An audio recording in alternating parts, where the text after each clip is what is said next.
What's the meaning of commentary?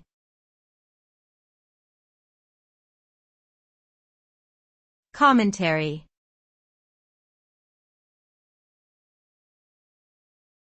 Commentary.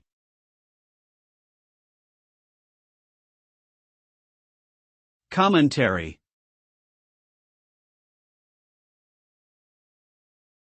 Commentary.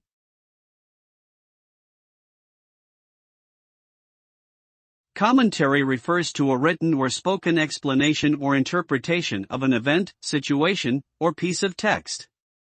It often involves offering one's opinion or analysis on a particular topic, and can be found in various mediums such as news articles, sports broadcasts, or academic papers. The purpose of commentary is to provide context and perspective for the audience, and to stimulate critical thinking and discussion.